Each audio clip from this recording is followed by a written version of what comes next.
We can hear you. Can you hear us? I can now. I apologize. Okay. Thank you. Perfect. All right. Welcome. Good afternoon. I'm Amber Hollister. I'm the chair of the commission. We understand you're here as counsel on behalf of Mr. Salvaggio, and we're ready to. Okay, terrific. We're ready to proceed with consideration of that agenda item. I'm not sure how familiar you are with our procedures, so I'll just give you a quick roadmap. We're going to ask our staff to provide a summary. We might have questions for staff.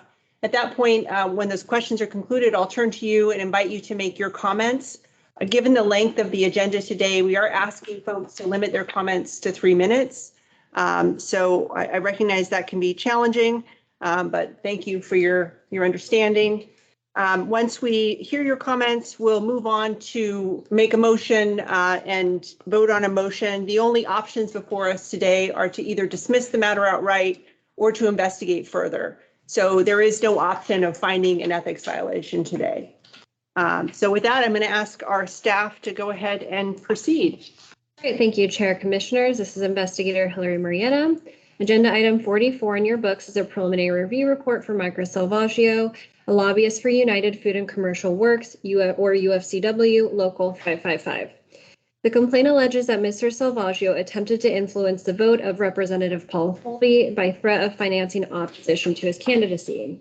And Mr. Salvaggio's attorney, Steve Elzinga, is here today. The complaint in this case alleges that Michael Salvaggio violated ORS 171.756 sub 2 by actively funding a campaign effort to remove Representative Holby via a recall election due to Representative Holby's position on a bill, specifically HB 3183, that's currently still under consideration by the legislator. ORS 171.756 sub 2 provides that a lobbyist may not attempt to influence the vote of any member of the Legislative Assembly by the promise of financial support of the candidacy of the member or by threat of financing opposition to the candidacy of the member at any future election. Financing a recall election could be considered financing opposition to the candidacy of the member, since a recall is in direct opposition to a member's candidacy. However, the necessary element for violation of ORS 171.756 sub 2 is whether Mr. Salvaggio attempted to influence the vote of Rep. Holby by threat of financing a recall effort. Based on the information provided in the complaint and the response received, and considering the lack of any additional information provided by Representative Holby, after commission staff also attempted to follow up, there does not appear to be any specific allegation or evidence that Mr. Salvaggio ever threatened Representative Holby with financing a recall election against Rep. Holby, unless Rep. Holby supported HB 3183. Similarly, there is no specific allegation or evidence to suggest that Mr. Salvaggio ever offered to stop the recall petition process in exchange for Representative Holby agreeing to support the bill. The recommendation in your books is to dismiss this case. Thank you, Investigator Marietta, for that summary of your report. Any questions or comments from the commission for our investigator, or comments from other staff? Seeing none. So, Mr. Elzinga, I'd like to invite you to address the commission. Good afternoon, commissioners. Thanks so much. My name is Steve Elzinga. I'm appearing on behalf of Mr. Salvaggio as he was unable to be here. We agree with staff's conclusion that there's no substantial objective basis to believe that any violation occurred in this instance. There's no evidence that supports a violation and no law supports a violation. Staff correctly notes that even the complaint itself implicitly acknowledged that the recall here was initiated as a response to past disagreements, not prohibited attempting to influence a legislator's vote through threats of campaign financing. There was no allegation of a threat that a recall would occur if a legislator didn't change their vote. There was no offer that a recall would stop if a legislator changed positions. And as a matter of law, a recall campaign by itself cannot constitute a violation. It is free speech. The complainant here had the opportunity to allege a specific instance where the statute was violated, but he was unable to do so. That silence speaks volumes. Mr. Salvaggio did nothing more than exercise his First Amendment rights to participate in democracy, so the commission should adopt staff's recommendation and dismiss the complaint. Thank you. Thank you for those comments, Mr. Elzinga. Are there any questions from the commission for council? Seeing no questions, I think we're ready for a motion. Chair Hollister, I move that the commission find that the complainant information available during the preliminary review appears to be insufficient, constitute a substantial objective basis for believing that Michael Salvaggio has violated the cited statute or warrant further review, and that the complaint be dismissed. Thank you, Vice Chair. Any discussion from the commission on the motion? Seeing no discussion, let's call the roll. Commissioner Fiska? Aye. Commissioner Burke?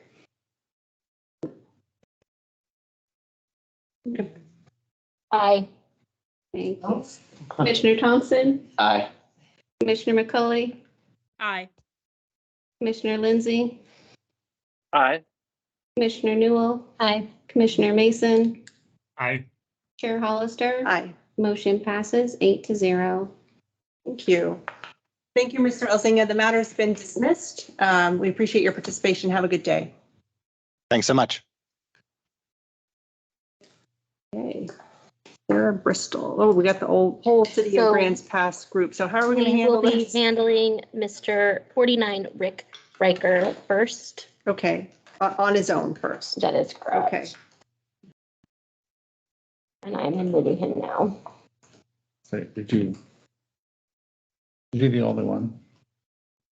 Yes, we're doing one at. No, there's one other that's attending. But they haven't waived. Just say, but we have your lunch, I'm sure. Right. Oh. Too, so. Yeah, Maybe we do this We're one. We're almost done. I mean, we just, We are. yeah. yeah. And I've Well, admitted him. we have like we have like the executive director's report and everything else. I didn't with the executive session. I didn't mean the meeting. And then- We're almost done with executive session, but that's a question mark. All right. We can take the most mundane issue and draw it out power. We have a superpower. You watch it. Staff's like, yep. Okay. I know that. Mr. Riker, can you hear us okay? Yes, can you hear me? We can. So I'm Amber Hollister. I'm the chair of the commission. Welcome. We are ready to hear your matter, and I just wanted to give you a roadmap of how we're going to proceed. So what we're going to do is I'm going to ask our staff to go ahead and summarize their investigation of the matter, and then we might have some questions. And then after that, you'll be invited to make comments should you wish to do so. Although I'll note that there is a motion, or the recommendation is to dismiss the matter. So you're not required to make comments. Then we'll have a motion and vote on the final outcome. So with that, I'm going to, you're welcome. I'm going to ask our investigator to provide her staff summary. All right, thank you, Chair Commissioners. This is Investigator Hillary Marietta. Wait, let me see the agenda number. He's. All right, this is agenda item 49. And this is, I don't know if I said this, Investigator Hillary Marietta. This is a preliminary review report for Rick Riker, a city councilor for the city of Grants Pass. The complaint in this case alleges that Rick Riker violated ORS 192.660 by holding an unauthorized executive session on April 26, 2021. The executive session in this case was held under ORS 192.660 sub 2F to consider information or records that are exempt by law from public inspection. Because the executive session preceded the council workshop held in public, the council is only required to provide an announcement and a properly issued meeting notice. According to the City of Grants Pass website, the council posted an agenda on April 23rd, 2021 that indicated an executive session was due to be held under sub 2F. It appears the council did appropriately notice the executive session, and commission staff also listened to a recording of the executive session. An attorney advising their client, in this case, City Attorney Mark Bartholomew, advising the council, would be records or information considered confidential or privileged under Oregon law. Well, Winnie, and I just want to clarify for you all, I'm sure you saw, Winnie does not have a legal last name. That is her full name. So alleges that the council discussed contracts, which is not permissible. The council instead received legal advice from their legal counsel, which is a permissible purpose to convene an executive session. Further, the council did not make any final decision or take any final action during the executive session. The recommendation in your books is to dismiss this case. Thank you, Investigator Marietta. Any questions for staff? Seeing none, Mr. Riker, would you care to comment on the investigation of a motion of a dismissal? Sorry, well, it's been a long day. Do you care to comment on the investigator's recommendation of a dismissal?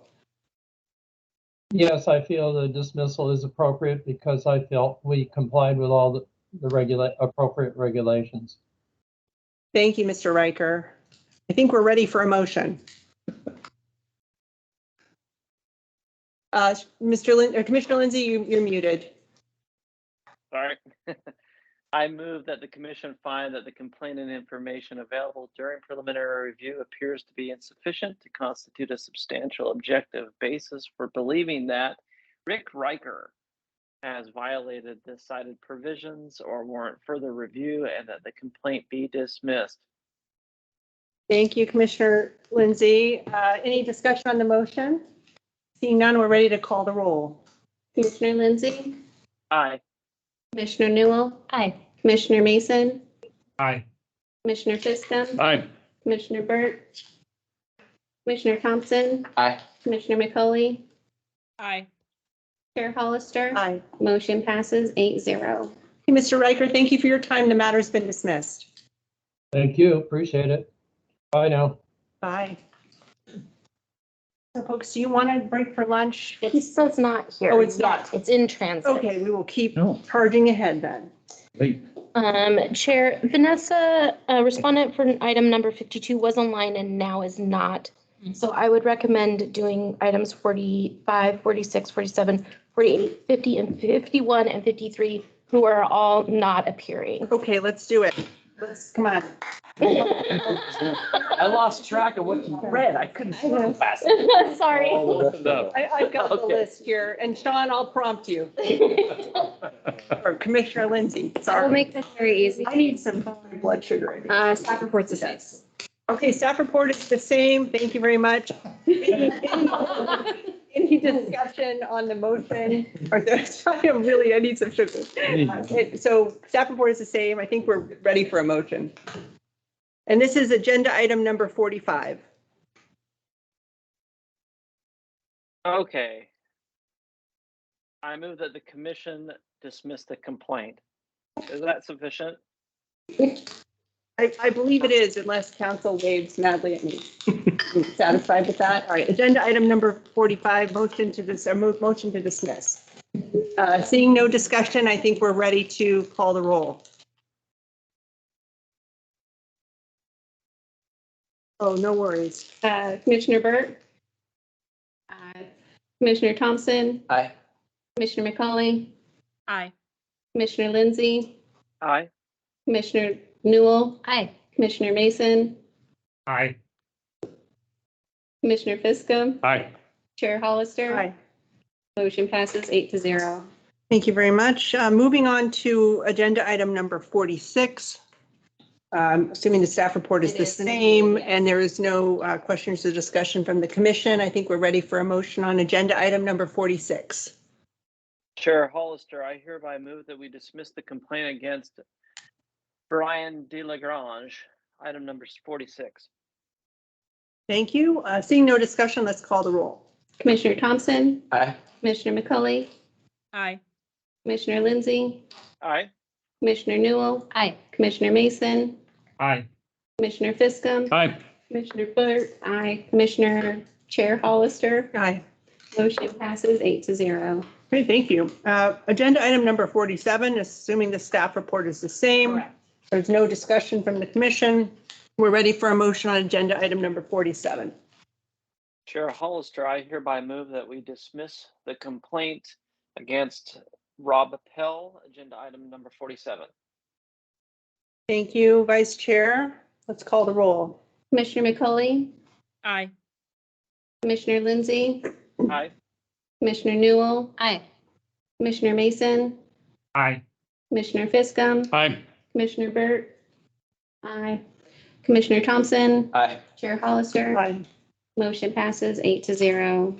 Thank you. Moving on to agenda item number 48.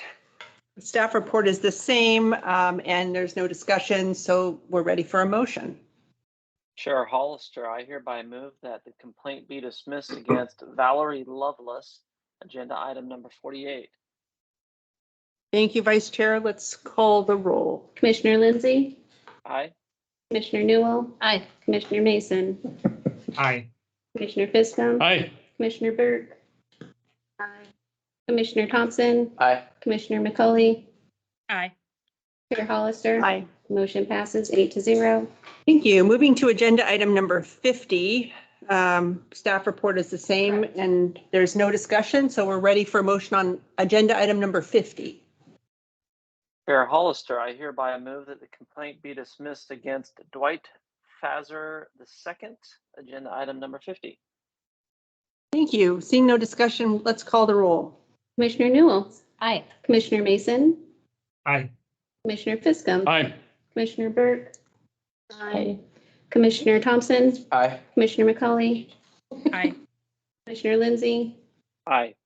Chair Hollister. Aye. Motion passes 8-0. Agenda item number 51. Staff report is the same. Seeing no discussion, we're ready for a motion on 51.